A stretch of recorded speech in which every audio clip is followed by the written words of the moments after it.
Amerika tidak akan menoleransi siapapun pemimpin Iran yang garis keras. Pokoknya kami sudah mengantongi 3 nama kan gitu. Dan rezim ini harus selesai. Tapi kemudian diubah kan. Oke, nggak usah rezimnya berubah juga nggak apa-apa. Tapi yang penting jangan garis keras. Jadi justru karena Donald Trump mengatakan seperti itu, maka yang dipilih oleh Iran adalah Mojtaba Khamenei yang notabene adalah garis keras. Dengan terpilihnya Mojtaba Khamenei ini, kira-kira seperti apa perlawanan Iran terhadap Amerika dan Israel? Dari sisi pembiayaan perang, Iran masih jauh lebih hemat. Sekarang ini yang mereka luncurkan mungkin masih rudal-rudal yang generasi awal, generasi 1, 2, gitu. Satu rudalnya itu mungkin 1 sampai 2 juta US dollar. Sementara dari Amerika itu ada yang sampai 12, bahkan 15 juta US dollar. Menang buat Amerika, dia harus bisa menghancurkan Iran, atau katakanlah Iran seperti yang dibilang Trump harus menyerah tanpa syarat gitu. Sementara Iran bisa dibilang menang ketika dia bisa bertahan. Cukup bertahan. Cukup bertahan gitu kan, dia bisa dibilang disebut menang. Sampai Amerika kelelahan.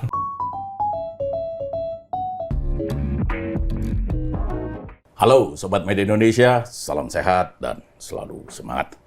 Jumpa lagi bersama kami dalam program Ordal, obrolan mendalam bersama orang-orang dalam. Saya Haryanto, Mas Abdul Qahar. Apa kabar Mas? Alhamdulillah, Sehat, baik, ya? masih sehat. Ya. Super senang. Ah, ini ada wajah. Ada Wajah lama tapi baru. baru tapi lama. Wajah baru tapi lama. Sudah tapi belum. Mas Ahmad Punto, selamat bergabung kembali. Sehat Mas? Sehat, alhamdulillah Mas. Senang kita. Jadi ini ada yang baru ya, Pak Go ya, terkait dengan perang Amerika, Israel, dan Iran ya? Ya, beberapa jam yang lalu sebelum kita tapping ini, 3 jam atau 3 atau 4 jam yang lalu, itu Iran resmi mengumumkan terpilihnya pemimpin agung yang baru, yang bernama Mojtaba Khamenei. Levelnya ini belum Ayatullah ini. Levelnya masih Hojatul Islam. Hojatul Islam itu kalau di Syiah Iran ya dia berarti ulama level menengah lah. Yang paling tinggi itu kan Ayatullah Ruhullah Khomeini, dan itu hanya ada pada diri Ayatullah Ruhullah Khomeini. Nah, sementara penggantinya Khomeini di tahun 89 itu kan Ali Khamenei. Ayatullah tanpa Ruhullah ya.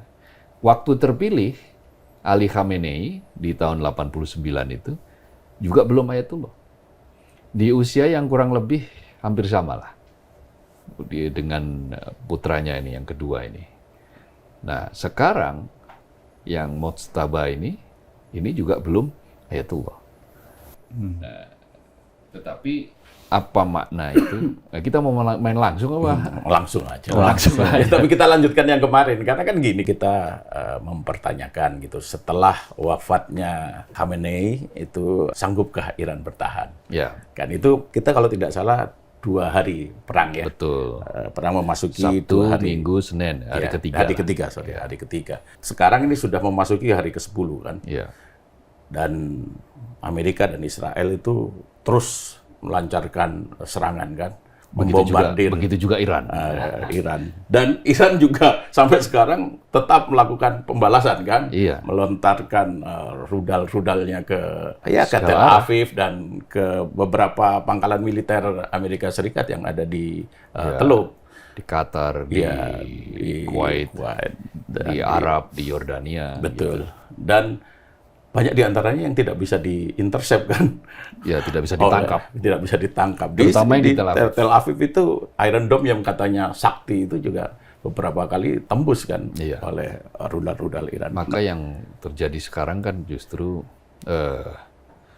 beberapa negara Teluk, negara Arab, itu kan menggelar pertemuan kan beberapa hari yang lalu. Raja Arab, putra pangeran Mohammed bin Salman bertemu dengan para emir, ada emir Kuwait, emir Uni Emirat Arab, lalu juga Qatar. Pokoknya beberapa negara yang selama ini menjadi sekutunya Amerika Serikat, mereka sedang menimbang sedang menimbang untuk tidak terlalu melayani, tanda kutip, tidak terlalu melayani Amerika Serikat. Kenapa seperti itu? Karena mereka merasakan sendiri bahayanya kalau mereka terlalu terus-menerus melayani Amerika Serikat. Mereka menghadapi situasi yang di luar dugaan, di luar prediksi. Jadi beberapa rudal yang ditembakkan oleh Iran, baik ke Tel Aviv maupun ke beberapa pangkalan-pangkalan militer Amerika Serikat di Teluk, ini adalah masih rudal-rudal generasi awal. Oh, ini jadi belum senjata pamungkas lah belum ya? senjata pamungkas, belum yang seri 4 saja belum. Nah, dengan berbagai macam kelebihan dan jelajahnya. Ini masih levelnya masih menengah, dan memang ini dikeluarkan secara acak. Iran sedang memainkan perang yang semacam perang asimetris gitu. Nah, perang asimetris ini menimbulkan kekacauan kan bagi prediksi Donald Trump kan. Sehingga beberapa saat yang lalu kita saksikan kan Donald Trump sedang mengumpulkan para pendeta itu. Yeah. Minta doa, minta disuwuk lah orang Jawa Timur. Sampai dipegang lengannya. Sampai dipegang pundaknya, lengannya. Nah, itu kan tanda bahwa dia sebetulnya agak stres ya mengikuti perang ini. Ada salah prediksi lah. Yang sebagaimana di episode sebelumnya kan kita menjelaskan bahwa Amerika menduga dengan membunuh Khamenei, Ali Khamenei, Ayatullah Khamenei ini, maka akan berakhir lah rezim para mullah ini. Tapi kemudian di luar dugaan, garda revolusi masih sangat solid. Mereka menerima perintah dari orang yang tidak dideteksi mungkin ya. Barangkali salah satunya juga Mujtaba yang memberikan perintah, karena memang Mujtaba Khamenei selama ini memang sudah in charge di garda revolusi dan sangat dekat.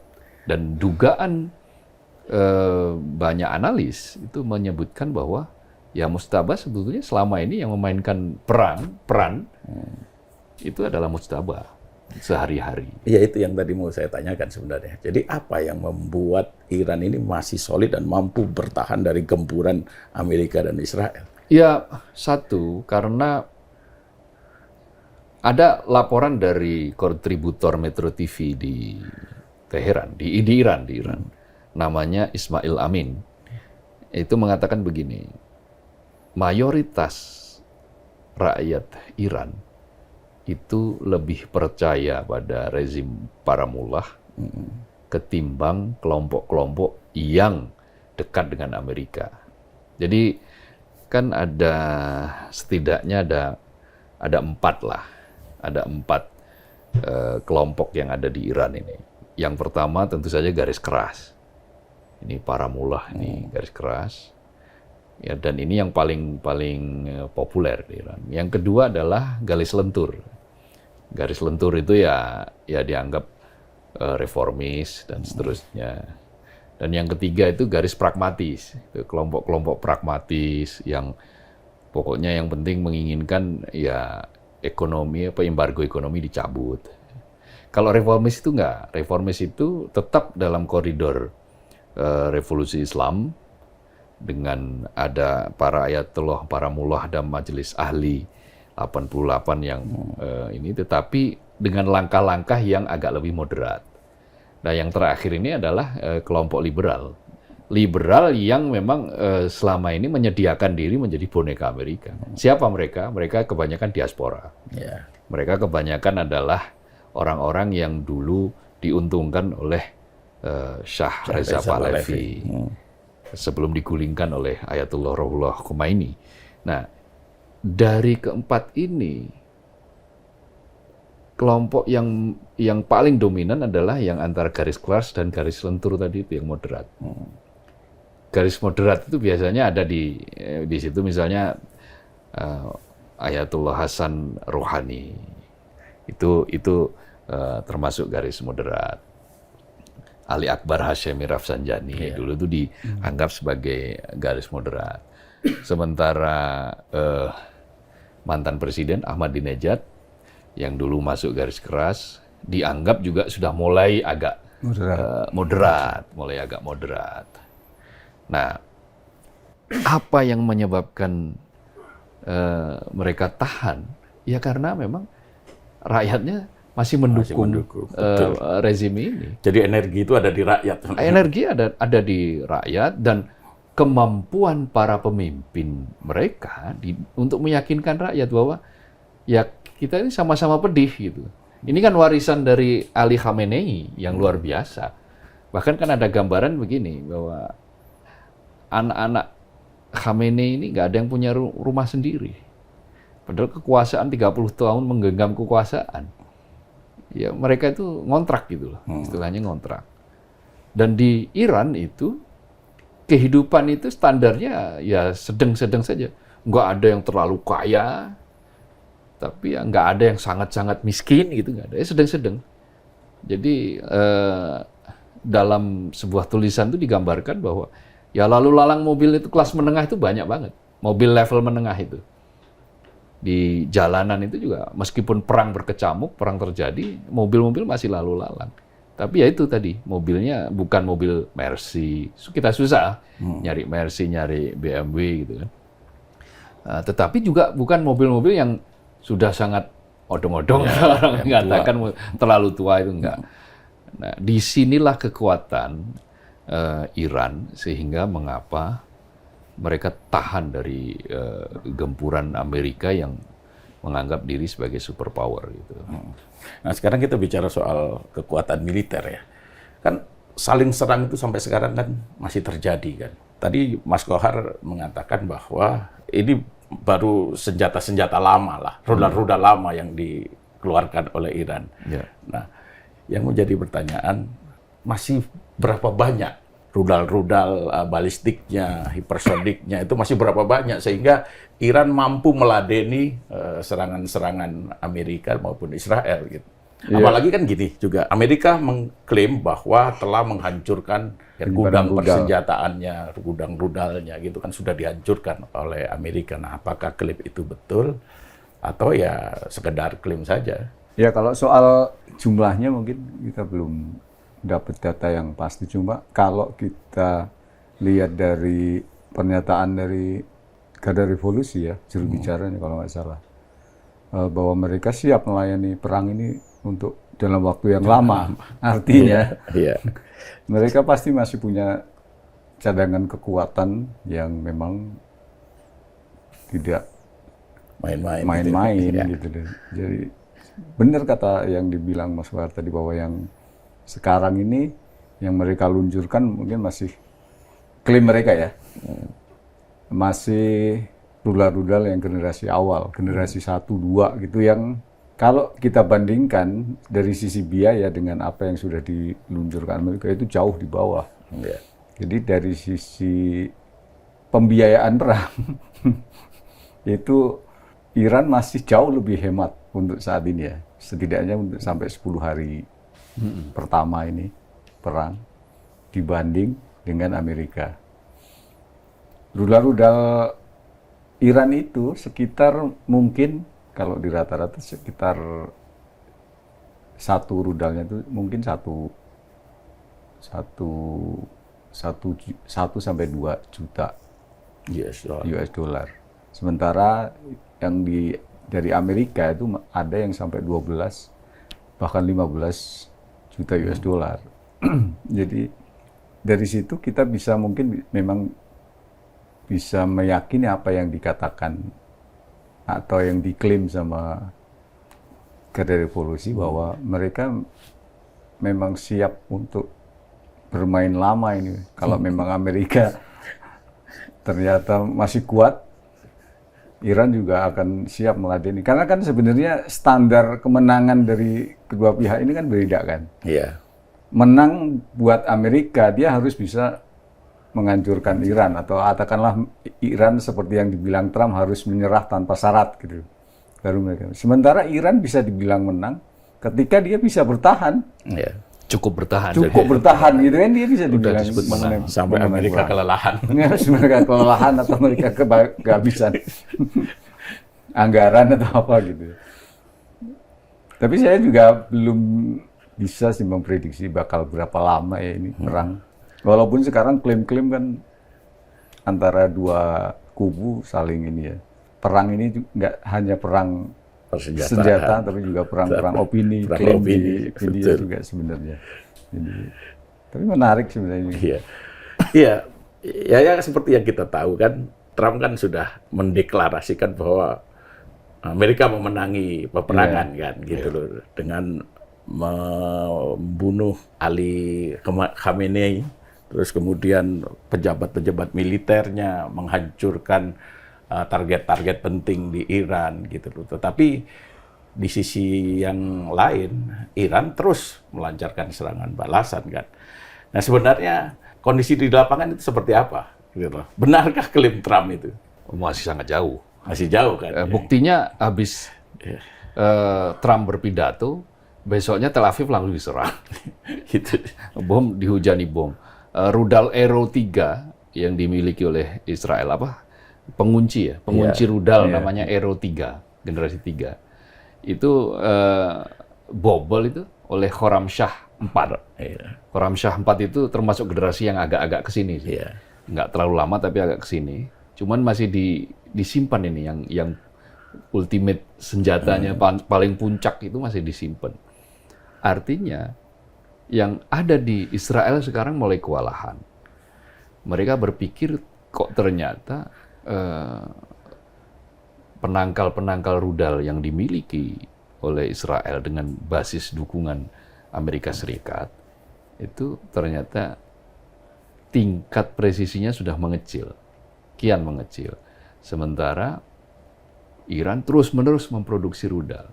Itulah kenapa ada perbedaan antara Israel dan Amerika di dalam bagaimana cara meruntuhkan Iran.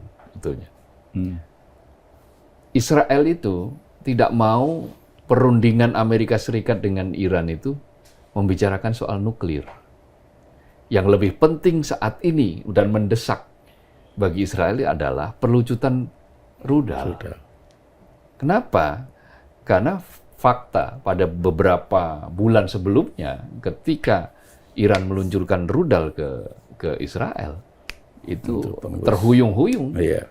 Hanya nggak mau mengakui aja Israel bahwa mereka terkena rudal Iran. Dan sekarang itu pembalasan yang dilakukan oleh Iran juga nggak kalah dahsyat.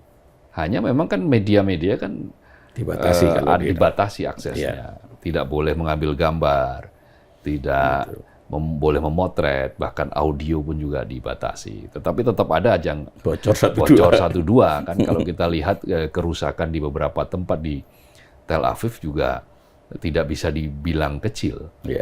Dia sangat besar. Ini membuktikan bahwa beberapa rudal yang ditembakkan Iran itu efektif. Termasuk ketika membom beberapa pangkalan militer Amerika, itu cukup membuat shock. Jadi ada sebuah organisasi di Amerika Serikat itu yang dia melayani layanan psikologis bagi tentara Amerika.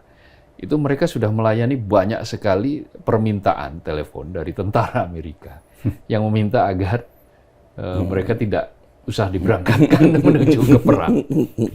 Ini kondisi psikologis yang luar biasa. Ya, ketika Donald Trump memanggil para pendeta, ini juga kondisi psikologis yang lain. Under pressure, jelas. Belum lagi dia di dalam negeri kan terus digempur oleh tekanan-tekanan dalam negeri. Yang hasil survei terbaru itu menunjukkan bahwa hanya 20% masyarakat Amerika yang menyetujui perang Trump. Sisanya Trump menyerang Iran itu. Sisanya lebih dari 60% itu menolak ide Trump untuk memerangi Iran. Jadi tekanan yang datang bertubi-tubi kepada Amerika ini juga mau nggak mau menyebabkan Donald Trump harus berbicara lain gitu kan, untuk menenangkan, untuk memberikan efek psikologis bahwa ya buktinya kan berubah-ubah. Pertama, dia minta bahwa Amerika tidak akan menoleransi siapapun pemimpin Iran yang garis keras. Pokoknya kami sudah mengantongi 3 nama kan gitu. Dan rezim ini harus selesai. Tapi kemudian diubah kan. Oke, nggak usah rezimnya berubah juga nggak apa-apa. Tapi yang penting jangan garis keras. Jadi justru karena Donald Trump mengatakan seperti itu, maka yang dipilih oleh Iran adalah Mojtaba Khamenei yang notabene adalah garis keras. Jadi ini ada semacam kayak tantangan. Ya kalau bahasanya orang Betawi kan ente jual ane beli. Jual beli lah. Jadi ada campur tangan Trump juga nih, ada tangan Trump di balik terpilihnya Mojtaba Khamenei ini. Campur tangan di sini dimaksudnya adalah ketidakrelaan Donald Trump bahwa pengganti Khamenei adalah putranya yang kedua itu ternyata justru dijawab oleh 88 majelis ahli yang sepakat. Mungkin juga perundingan sedikit alot, tetapi faktanya sudah terpilih hari ini. Waktu kita taping di hari Senin ini sudah beberapa jam yang lalu sudah diumumkan pemimpin baru, pemimpin agung Mojtaba Khamenei secara resmi. Nah, ini menunjukkan tamparan yang kesekian lagi bagi Amerika, juga bagi Israel. Mereka sudah menguras anggaran besar, lalu sudah begitu efektivitasnya diragukan, yang diralat terus dari tadinya hanya akan berlangsung hitungan minggu, diralat ini mungkin bisa panjang, bisa sampai 6 bulan dan seterusnya. Dan track record Iran dalam perang sebelum ini kan sudah terbukti dia bisa tahan lama. Ketika perang Iran-Irak itu 8 tahun loh. Perang Iran-Irak itu 8 tahun. Dan Irak waktu Saddam Hussein itu di-backup oleh Amerika juga. Dan Iran diembargo kan? Iran diembargo. Jadi ini adalah memang hubungan antara Iran dan Iran, Amerika, Israel ini unik. Dulu awal-awal itu sekutu dekat. Lalu kemudian naiklah presiden yang nasionalis sekuler, namanya Mohammad Mossadegh. Mohammad Mossadegh itu Iran first, kira-kira gitulah. Pokoknya sumber daya alam Iran adalah untuk Iran. Kemandirian Iran. Menguasai teknologi Iran. Nah, ini membuat Amerika khawatir. Apalagi Mohammad Mossadegh dekat dengan Bung Karno kan waktu itu. Membuat aliansi gerakan North Block. Jadi dengan Mesir, Gamal Abdel Nasser. Jadi ketika Mohammad Mossadegh sudah semakin populer, meskipun dia tidak menggunakan agama sebagai basis untuk memerintah Iran, tetapi dia nasionalis sekuler yang mementingkan dalam negeri Iran, maka lahirlah kemudian Shah Iran yang dikembalikan lagi itu dari sebelum itu, dan akhirnya berhasil Mohammad Mossadegh digulingkan, kemudian lahirlah itu Shah Iran. Nah, dengan bumbu-bumbu yang luar biasa, maka Iran menjadi sekutu dekat Amerika waktu itu. Tetapi karakteristik model-model kerajaan, pemerintah kerajaan atau Shah itu kan karakteristiknya korup. Mereka hanya makan untuk kelompok inti saja, kelompok sendiri saja. Maka yang terjadi adalah kesenjangan yang luar biasa. Pada saat itulah kemudian rakyat memberontak. Kemudian Ayatollah Khomeini pulang dari pengasingan di Perancis, lalu menggerakkan revolusi Islam itu dan disambut gegap gempita. Maka itu lahirlah sekarang yang kita saksikan. Mereka kan punya 2 tentara juga. Satu tentara militer resmi Iran, dan yang kedua adalah Garda Revolusi. Garda Revolusi itu tentaranya para ulama ini sebetulnya. Yang kalau ini menjaga istilahnya menjaga aturan-aturan supaya tetap berada di dalam koridor gitu. Makanya dia dikenal sebagai tentara yang sangat-sangat solid, dan meskipun ada satu dua pengkhianatan seperti yang dilakukan oleh Ismail, kepala Brigade Al-Quds, yang dianggap atau dituding atau disebut-sebut agen Mossad nomor 47 gitu.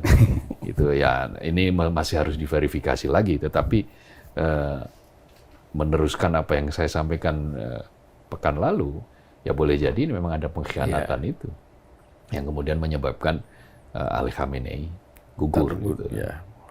Dibunuh gitu, bisa dibunuh dalam tempat yang presisi. Tetapi yang gagal diramalkan oleh Donald Trump dan Israel adalah konfigurasi rezim setelah Khamenei ini seperti apa.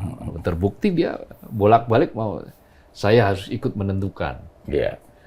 Terbukti nggak ada tuh. Saya tidak mau mustabah. Terbukti yang dipilih malah mustabah. Jadi ini adalah sebuah situasi yang pelajaran yang berharga mungkin bagi bagi Amerika Serikat terutama, dan juga bagi Israel gitu, yang hidupnya semakin tidak tenang gitu. Artinya tidak semudah apa yang mereka inginkan. Tidak semudah apa yang mereka inginkan. Tapi kan nggak pernah mau belajar mereka. Yang penting menyerang terus. Nah, yang menjadi pertanyaan berikutnya, ketika serangan Amerika dan Israel ini terus mendapatkan perlawanan, kan bukan tidak mungkin akan ada sekutu-sekutu kedua belah pihak yang ikut bermain kan. Contoh misalnya kalau Iran kan dekat dengan Rusia dan Tiongkok, termasuk juga Korea Utara kan, gitu kan. Amerika sudah mencurigai ada agen Rusia yang ikut memberikan bocoran target-target mana yang harus diserang. Kemudian Tiongkok juga melalui Menteri Luar Negerinya, atau kalau saya tidak salah sudah menyatakan, ya meskipun baru mengecam ya gitu, tapi keberpihakan itu sudah ada gitu. Seberapa besar peluang terjadinya perang yang lebih besar lagi, atau perang ini bisa dihentikan melalui jalur diplomasi? Banyak yang bilang bahwa untuk jalur diplomasi untuk menghentikan perang sekarang ini agak sulit karena kedua pihak memang udah sama-sama tidak mau berunding kan.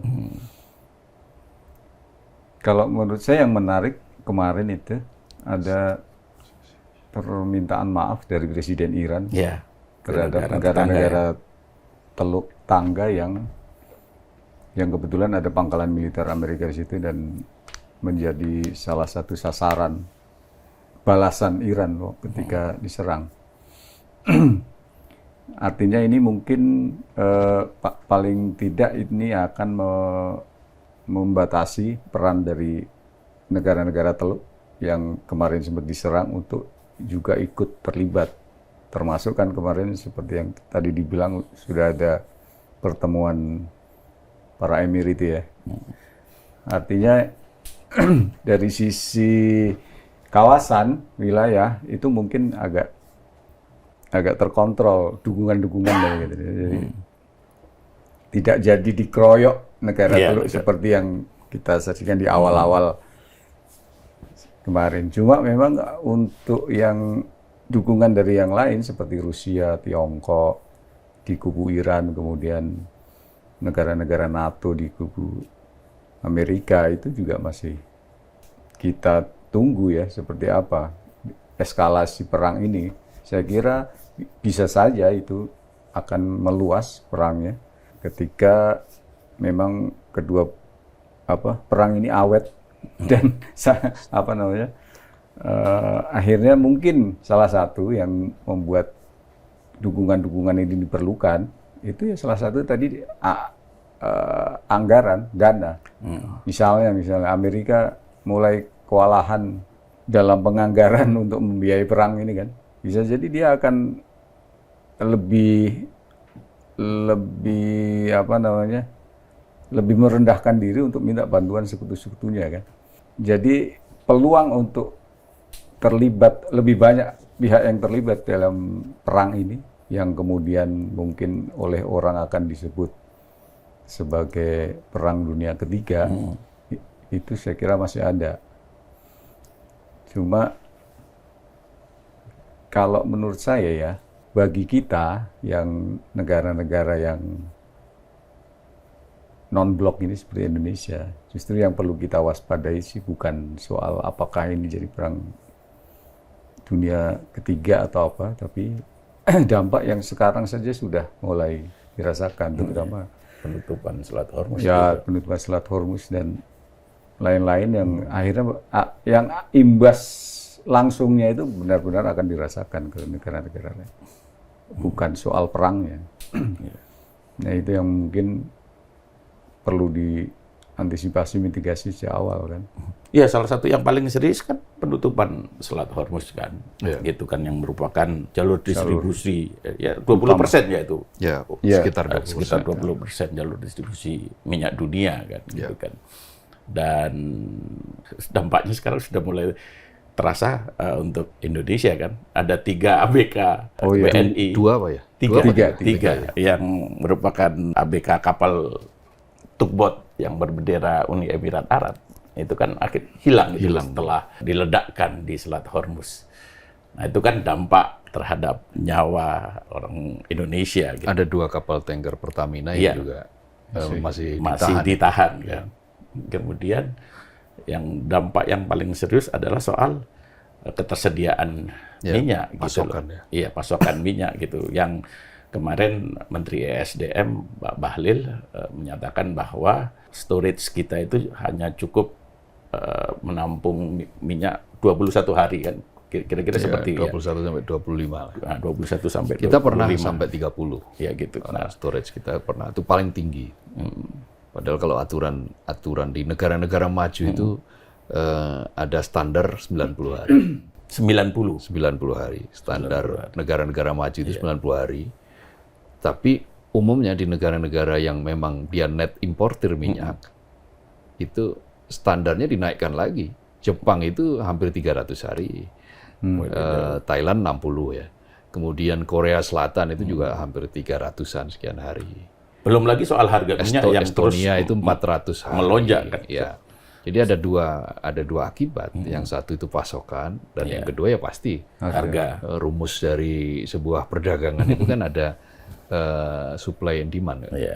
Ketika demand-nya tetap sementara supply-nya berkurang, itu harga pasti naik. Ya. Apalagi kalau demand-nya bertambah, supply-nya tetap juga harga naik. Demand bertambah, supply berkurang, lebih-lebih lagi gitu kan. Ya saat ini setidaknya kan ada demand, katakanlah permintaannya tetap, tetapi barangnya nggak ada, supply-nya berkurang, ya harga pasti bertambah. Ketika kita sedang tapping hari ini, jam ini, itu sudah menembus $100 per barrel. 100. Di harga yang Brent itu, Yeah. Brent itu malah 104 sekian, 104,2 dolar per barrel, itu bisa dicek di situ. Jadi kekhawatiran bahwa harga minyak bisa menembus sampai katakanlah 120, bahkan ada yang menyebutkan 150, itu ya beralasan. Dan pasokan juga, ini kan terakhir misalnya beberapa negara kan sudah mengurangi produksi. Mengurangi produksi, itu berarti pasokan berkurang. Belum lagi lalu lintasnya juga sudah ditutup di Selat Hormuz. Amerika yang menawarkan asuransi untuk menjaga itu juga disangsikan. Ya. Sekarang pokoknya pidatonya Trump kan banyak disangsikan oleh negara-negara yang ditawari oleh dia. Kenapa? Karena banyak yang menyebut bahwa apa yang disampaikan Trump itu sekarang sudah berubah menjadi seperti kayak bualan. Seperti orang membual. Kenapa? Ya karena buktinya gagal. Ya. Dia yang ingin menggaransi bahwa tumbangnya pemimpin agung Ayatollah Ali Khamenei berarti habisnya Iran, itu ternyata tidak. Ya bagaimana bisa seperti itu? Ini ada analisis dua intelektual Iran. Nah, satu namanya Ali Shariati. Mungkin sudah kenal ya, buku-bukunya kan banyak, Ali Shariati. Dan yang kedua itu Jalalul Ahmad. Yang mereka itu memperkenalkan istilah, kalau dalam bahasa Persia itu Gard Zadek atau West Toxicization, racun Barat. Gitu.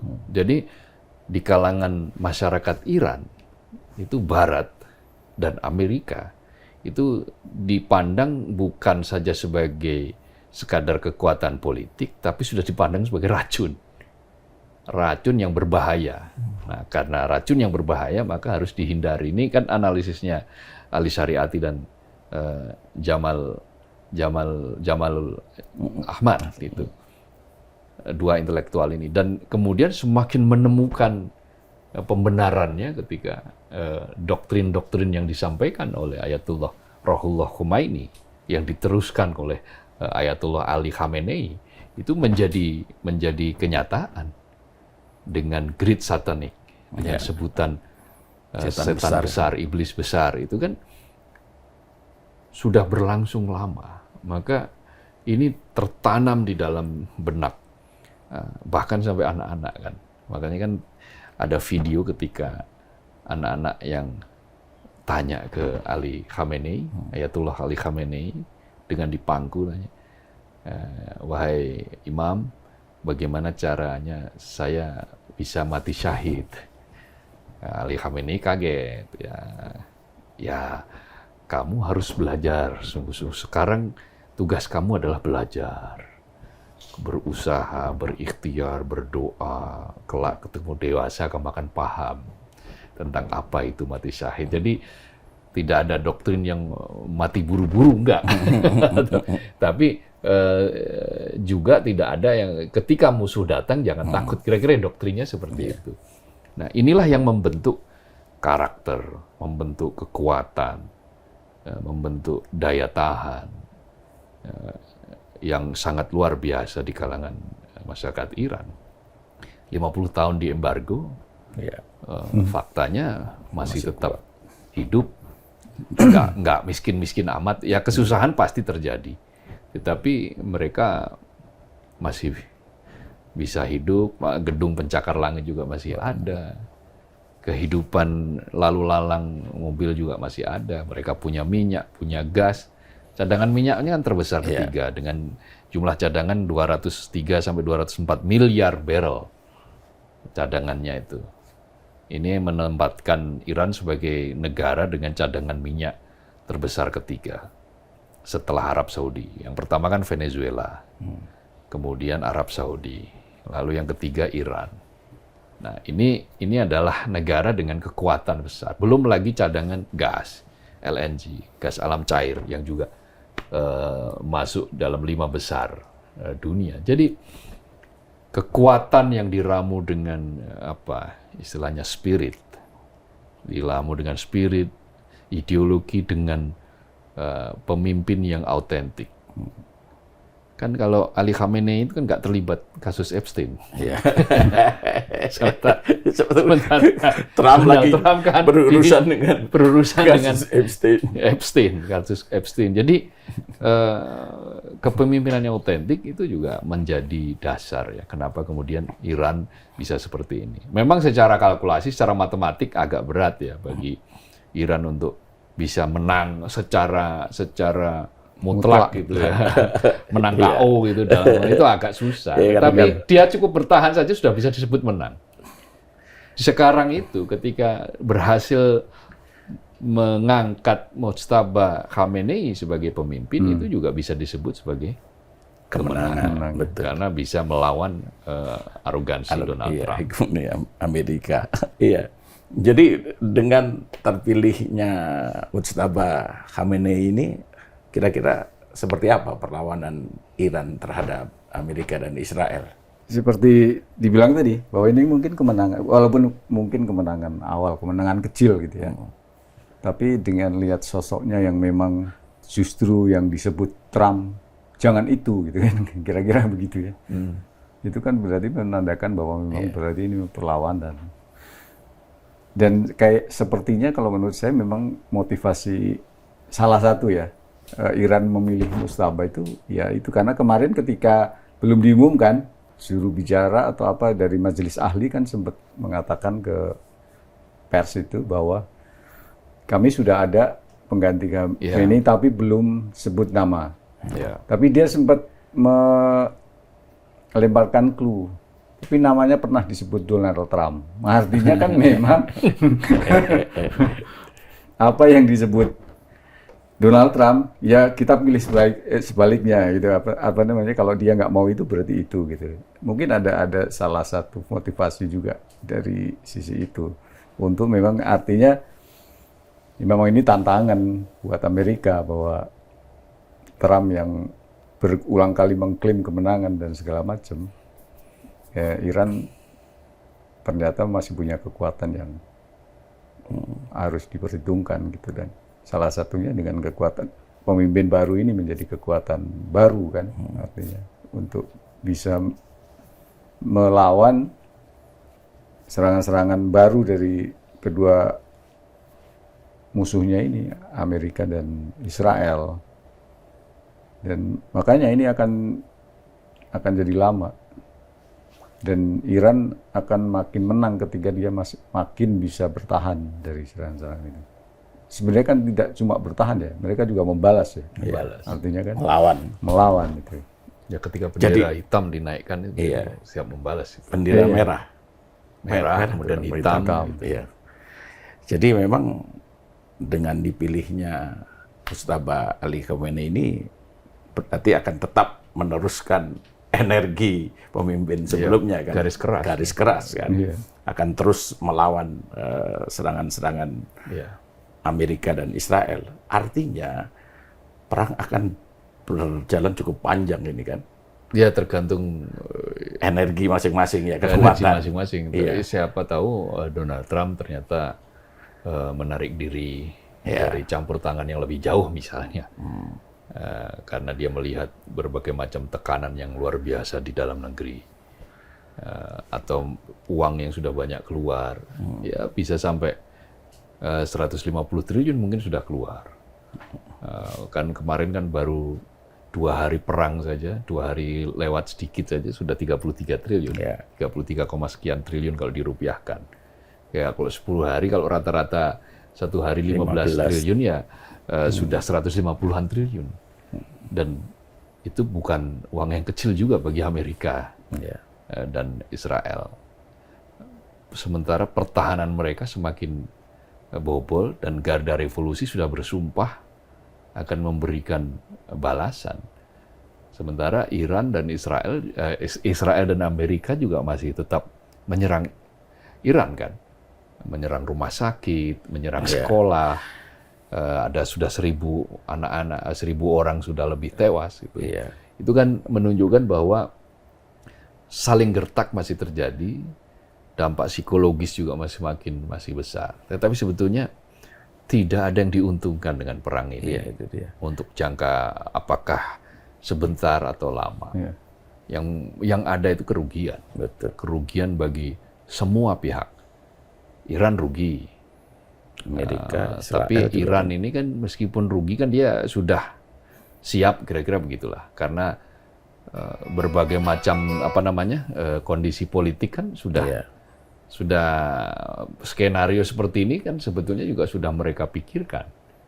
Lalu Amerika rugi karena atas ambisi itu, jadi dia dipermalukan. Ini sebetulnya kan sekarang Amerika seperti Donald Trump lah lebih tepatnya. Donald Trump yang ingin menjadikan Amerika sebagai penentu segalanya kan dipermalukan oleh Iran ini. Atau juga Benjamin Netanyahu yang menyeret Israel yang selama ini merasa dirinya sangat tenang di Timur Tengah. Yang mereka sebelum ini kan perang dengan Iran kan perang dengan proksi-proksi aja, dengan Hizbullah. Nah, itu yang terjadi. Tetapi dengan adanya serangan ini, maka ya pasti dia daya kekuatan, daya powernya itu sudah semakin meluruh itu Israel. Sementara di Iran itu relatif masih solid, meskipun ya keretakan juga ada antara kubu yang tadi saya sebutkan, garis keras, garis lentur atau reformis, kelompok-kelompok, atau ada yang garis keras dari sisi lain seperti kayak Mujahidin al-Halq kalau nggak salah, itu juga mereka menentang pemerintahan para mullah. Tapi kan karena kekuatan mereka kecil dan untuk mencapai ke sana juga masih susah, kecuali ada pengkhianat di dalam, maka ya tentu itu sementara ini masih orang melihat bahwa Iran relatif masih kuat. Dan para demonstran yang kemarin sempat ingin memberikan pressure ya terhadap pemerintahan dengan seperti sekarang ini wait and see. Karena kalau mereka melakukan demonstrasi besar-besaran misalnya, ya akan berhadapan dengan garda revolusi. Dan risikonya akan semakin berat. Jadi dalam situasi seperti ini, ya sekali lagi kita hanya berdoa aja mudah-mudahan sih Donald Trump luluh dari insaf sehingga dia bisa menarik diri sehingga dunia menjadi lebih aman gitu. Sadar kalau sudah tua gitu mau ngapain sih Trump.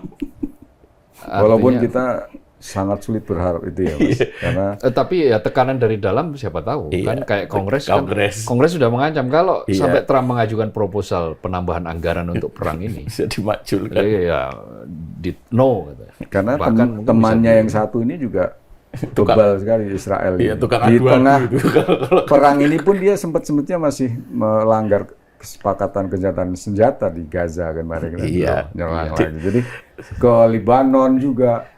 Itu dia menggunakan strategi yang dipakai oleh Iran. Iran itu kan yang diserang kan pangkalan Amerika di negara yang tidak berhubungan langsung dengan dia kan, dengan serangan ini kan, ke Kuwait, ke Riyadh, ke Qatar, ke Yordan gitu. Kenapa itu dilakukan? Ya supaya asimetris, jadi supaya Amerika kebingungan juga. Amerika kebingungan ini yang mana yang dilayani duluan. Israel juga kebingungan. Nah, makanya kemudian Israel yang diserang adalah Lebanon. Kenapa Lebanon? Lebanon ada Hezbollah di sana kan. Proksinya proksinya Iran dianggap sebagai Iran. Nah, sementara Cina dan Tiongkok dan Rusia ini juga sudah mulai agak sedikit gatel gitu kan. Udah mulai ancang-ancang. Udah mulai ancang-ancang, gatel, termasuk Korea Utara. Itu ya Korea Utara masih terlalu jauh lah. Ya setidaknya Rusia dan China yang juga terdampak oleh penutupan Selat Hormuz. Tapi gini yang juga sangat memprihatinkan kalau menurut saya itu serangan-serangan baik Israel maupun Amerika itu menyasar pada tempat-tempat yang seharusnya tidak boleh diserang dalam hukum humaniter internasional, misalnya rumah sakit, sekolah, tempat ibadah. Itu kan kemarin serangan-serangan baik yang awal maupun yang sampai sekarang itu banyak sekali tempat-tempat sipil yang dihajar oleh Amerika dan Israel gitu loh. Itu bukan berita baru kan? Serangan baru, iya. Itu dia, makanya padahal kan itu kan hukum internasional melarang Israel, itu gitu loh. Bukan hal baru. Israel meluluh lantakkan Gaza itu. Iya sih. Apakah itu tidak melanggar? Kemudian Amerika malah Donald Trump ditanya dengan Minap itu, sekolah perempuan di Minap itu. Ratusan anak-anak. 170 hampir 200 yang 200 meninggal dunia itu. Ya bilang yang membunuh bukan kami, itu Iran itu katanya. Iran sengaja membunuh rakyatnya sendiri katanya. Aduh, ya itu cyber itu akan berlangsung. Jadi hukum itu sudah dikangkang. Makanya yang paling bisa diharapkan ya semakin dibuat malu Amerika oleh Iran. Barangkali ini bisa cepat selesai. Jadi mungkin nanti ya mau nggak mau dibarengi dengan tekanan dari dalam yang hebat, maka ini bisa membuat Amerika agak mengendur, akhirnya kembali ke titik perundingan lagi. Itu kita harapkan seperti itu. Begitu juga dengan kalau Israel ya. Begitu juga dengan Israel. Israel kan tergantung Amerika. Kalau Amerika mau menarik diri, saya kira dia juga nggak akan nekat berani sendirian. Kalau lawan Iran sih. Ya, kalau Iran itu ya kalau kami diserang, kami akan nyerang. Tapi kalau mereka berhenti, ya kami siap-siap untuk menyimpan kembali, menyimpan sejumlah rudal gitu. Jadi tidak perlu sampai mengeluarkan rudal yang paling hebat. Jadi ini adalah situasi yang bagaimana kita tunggu saja. Apakah Donald Trump ini malu atau membuat bualan-bualan baru gitu. Sayangnya Trump itu ketika ketemu dengan para pemuka agama itu dia minta kekuatan bukan minta nasihat. Jadi masih terus nyerang Iran. Mas Kunto, ada yang mau ditambahkan? Cukup sih, Mas. Cukup ya. Mas Gilang, aman ya. Jadi harapannya ya stop perang lah. stop perang. Stop perang. Iya. Tidak ada yang diuntungkan dari perang. Iya, betul. Oke, Sobat Indonesia, demikian perbincangan kami. Semoga bermanfaat. Salam sehat.